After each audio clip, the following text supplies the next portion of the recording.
విహారి బాధను చూసి ఒక్కసారిగా లక్ష్మి కుప్పకూలుతుంది.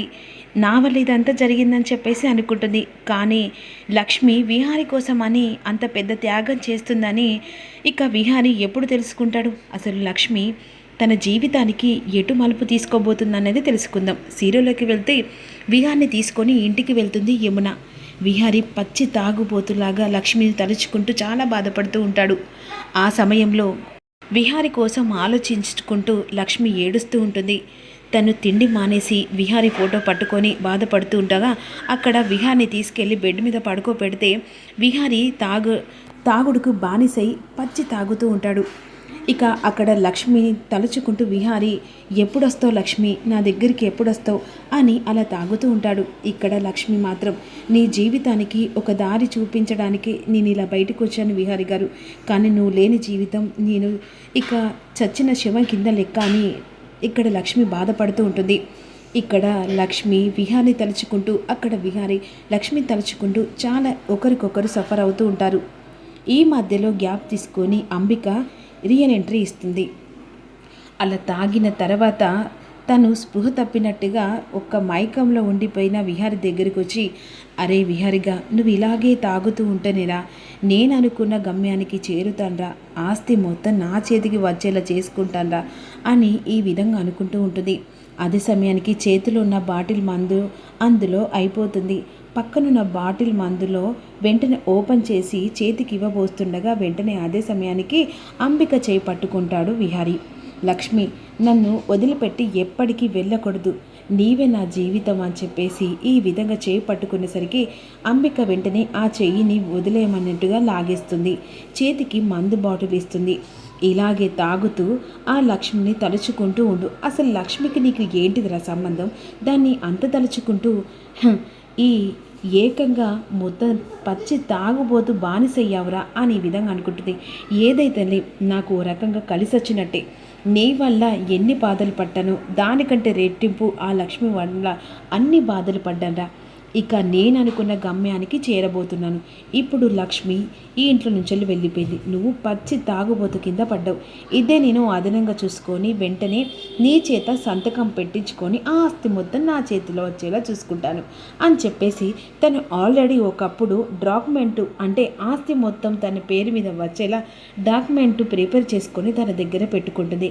ఈ సమయంలో వాడు మైకల్లో ఉన్నాడు కాబట్టి వాని చేత ఈ సంతకం పెట్టించుకుంటే ఆస్తి నా చేతికి వస్తుంది, అధికారం నా చేతికి వస్తుంది, ఆఖరికి ఆల్మోస్ట్ ఆఫీస్ మొత్తం బాధ్యత నా చేతిలోకి వస్తుంది అని వెంటనే ఇక ఆ పేపర్లన్నీ తీసుకొని వచ్చి, అరే విహారి, నువ్వు ఒక సంతకాలు పెట్టాలరా, ఆఫీస్ ఫైల్ పంపించాలి.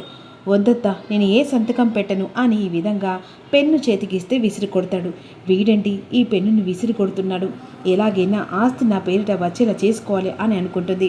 కానీ విహారి ససే మీద సంతకం పెట్టనని ఆ పెన్నును విసిరి కొడుతుండగా, అది కాదురా, నువ్వు ఇలా తాగుతూ ఉంటే ఏం చేయాలి? ఆఫీస్లో ఫైల్స్ అన్నీ ఇవ్వాలి, పెండింగ్లో ఉన్నాయి, ఆ బాధ్యత చూసుకోలేక ఇలా తాగుతున్నావు.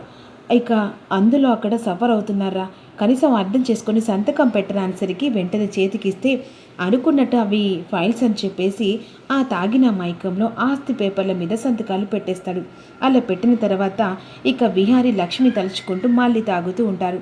అబ్బా, ఎంత మంచి పని చేసావురా, ఎప్పుడైతే నేను అనుకున్న కళ నెరవేరుతుందో అనుకున్నా ఈరోజు నా కళ నెరవేరిందిరా, నా చేతికి ఆస్తి మొత్తం వచ్చింది. ఇక ఎవరు ఎలాంటి కథలు చేసినా నా చేతికి అందరు గ్రిప్పే అని విధంగా అనుకుంటూ ఉంటుంది. ఈలోపు ఇక పద్మాక్షును సహస్ర, అమ్మ ఈ రోజుతో బావను మొత్తం నా గ్రిప్పుకు తిప్పుకుంటా, ఇక ప్రతి ఒక్కదానికి నేను మాత్రమే అన్నట్టు ఉండాలి. ఎందుకంటే ఆ లక్ష్మి పేరు తలుచుకోకుండానే లక్ష్మిని చీకొట్టేలా దాన్ని ససే మీద ఇక నా భార్య కాదని బావ నోటెంబడి చెప్పించి సహస్ర నా భార్య అనేటట్టు బావను నమ్మించి చేయాలి అని విధంగా అనుకుంటుంటుంది. అమ్మ మర్చిపోయాను, ఇప్పుడు ప్రాపర్గా అయితే ఈ ఆస్తి మొత్తం బావ పేరు మీదే ఉన్నది కదా.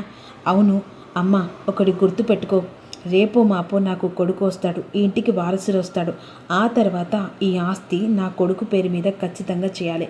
ఎందుకంటే ఇప్పుడు ఇదంతా ఆ లక్ష్మి పేరిట చేస్తాడు అని ఈ విధంగా అంటుండగా అసలు ఊహించిన ట్విస్ట్ ఏంది తెలిసి ఇక్కడ ఇప్పుడు విహారి చేతి మీద ఆల్రెడీ సంతకం అంబిక పెట్టించుకుంది.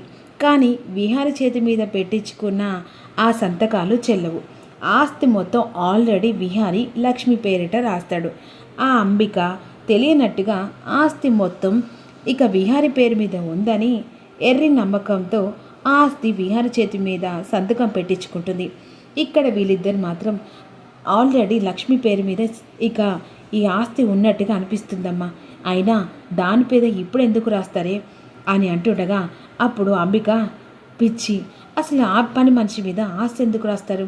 ఆస్తి మొత్తం నా చేతికి వచ్చింది, వాడు సంతకం పెట్టాడు అని చెప్పేసి ఈ విధంగా అంబిక అనుకుంటుంది. ఈ ఆస్తి పేపర్లు అడ్డం పెట్టుకొని ఒక్కొక్కరిని బయటికి పంపించి ఇక నేనే కదా ఈ ఇంటికి మకటం లేని మహారాణిని అని ఊహల్లో తేలుతుంటుంది. ఇక మరోవైపు ఈ విషయంలో మనకి ఎవరి మీద అనుమానం రాకుండా మనమే డీల్ చేయాలమ్మా. ఆ విడాకులు వచ్చాయి, ఆ తర్వాత సంతకాలు కూడా పెట్టేలా లాయర్ను పంపించేలా మనమే చేయాలని చెప్పేసి లాయర్కి ఫోన్ చేసి ఇక శాస్త్రం మాట్లాడుతూ డబ్బులు ఇస్తాము, లక్ష్మి పంపించినట్టుగా నువ్వు ఇక్కడికి రావాలని చెప్పేసి లాయర్తో మాట్లాడుతుంది. సరే అని చెప్పేసి లాయర్ వెంటనే ఇక లక్ష్మి పంపించినట్టుగా విహారి ఇంటికి వద్దామని చెప్పేసి ఇక శాస్త్ర పెట్టిన లాయర్ ఇంటికి వస్తూ ఉంటాడు. ఎందుకంటే లక్ష్మే సంతకాలు చేయించమని నన్ను పంపించిందని చెప్పేసి లాయర్ అనుకోకుండానే ఇంటికి వచ్చేస్తాడు. మేడం అని చెప్పేసి పిలుస్తుండగా అదే సమయానికి ఇక యమున హాల్లోకి వస్తుంది. ఎవరు మీరు అంటుండగా లక్ష్మి తరపున లాయర్నండి, విహారి గారు ఇక తను విడాకులు కావాలని చెప్పేసి సంతకాలు పెట్టిస్తే నేను తన చేత సంతకాలు పెట్టించి తనకు ససమేర తనతో కాపురం చేయడం ఇష్టం లేదని చెప్పేసి అనుకుంటుంది. అందుకండి వెంటనే తన సంతకాలు పెట్టిస్తే ఇక విడాకులు ఆడ మంజూరు చేయగలరు అని చెప్పేసి అన్న తర్వాత వెంటనే ఆ మాటలు విని ఇక యమున షాక్ అయిపోతుంది. లక్ష్మి ఎక్కడుందో మీకు తెలుసా అని ఈ విధంగా అంటుండగా తను ఎక్కడుందో మాకు తెలియదు కానీ ఫోన్ కాల్ చేసి చెప్పింది అని చెప్పేసి ఉంటుండగా వెంటనే లాయర్కి ఇక మెసేజ్ పెడుతుంది మళ్ళా సహస్ర. ఇక మీరు వెంటనే విడాకుల పేపర్ మీద సంతకం పెట్టిస్తే నేను ఆ పేపర్లు తీసుకెళ్ళి విడాకులు వచ్చేలా చేస్తానని చెప్పేసి అన్న తర్వాత ఒక్క నిమిషం అని చెప్పేసి గదిలోకి వెళ్ళేసరికి విహారి బాగా తాగి బెడ్ మీద పడి ఉంటాడు. విహారిని ఎంత లేపినా లేవడు. ఇప్పుడు ఏం చేయాలని చెప్పేసి కంగారు పడుతూ ఉంటుంది అటు యమున. మరోవైపు లక్ష్మి బాధపడుతూ ఏడుస్తుండగా తనకి కాస్త మెల్లిమెల్లిగా ఇక పెయిన్ స్టార్ట్ అవుతూ ఉంటాయి. ఇదేంటి ఇలా నొప్పిలేస్తుందని చెప్పేసి బామ్మను పిలుస్తూ ఉంటుంది. ఏంటమ్మా ఏంటి సిరి అని ఈ విధంగా అడుగుతుండగా ఏంటో అమ్మా ఇక కాస్త కడుపు నొప్పి లేసినట్టు అవుతుందని చెప్పేసరికి వెంటనే దగ్గరలో ఉన్న ఆ పెద్దావిడను పిలిపిస్తుంది. ఆ పెద్దావిడ వచ్చి లక్ష్మి కడుపు మీద చెయ్యేసి చూస్తుంది. తనకి ఇక పురిటి నొప్పులు స్టార్ట్ అయ్యి వెంటనే తనని హాస్పిటల్ దగ్గరికి తీసుకెళ్ళాలి అనేసరికి లక్ష్మి కంగారు పడిపోతూ ఉంటుంది. అయ్యో ఇప్పుడేనా, ఇప్పుడు ఎలా అని చెప్పేసి ఇక వెంటనే హాస్పిటల్ తీసుకెళ్తే పదమ్మా అని చెప్పేసి లక్ష్మిని హాస్పిటల్ దగ్గరికి తీసుకెళ్తుంది బామ్మ. అక్కడ డాక్టర్స్ అన్ని లక్ష్మిని టెస్ట్ చేస్తూ ఉంటారు. ఇక తను కడుపు అవస్థతో చాలా బాధపడుతూ ఉంటుంది. ఇక్కడ మాత్రం ఇక విహారి చేత సంతకం పెట్టించుకుంటే లక్ష్మి జీవితానికి విహారి జీవితానికి ఇక ఎలాంటి సమాధానం ఉండదని చెప్పేసి సహస్ర ప్లాన్ చేస్తుంది. కానీ విహారి ఎట్టి పరిస్థితుల్లో సంతకం పెట్టనంటే పెట్టను, లక్ష్మి ఇక్కడికి వచ్చి సంతకం పెట్టమని అడిగితేనే నేను పెడతానని చెప్పేసి విహారి కరాఖండిగా చెప్తూ ఉంటాడు. లాయర్ వచ్చానా, అతనికి ఏ సమాధానం చెప్పాలో అర్థం కావట్లేదనేసరికి యమున చేతిలో ఉన్న విడాకుల పేపర్లు మొత్తం చించి విసిరి కొడతాడు. ఆ లక్ష్మి వచ్చి సమాధానం చెప్పేదాకా నేను ఎట్టి పరిస్థితుల్లో సంతకం పెట్టనేసరికి సహస్ర షాకింగ్గా చూస్తూ ఉండిపోతుంది.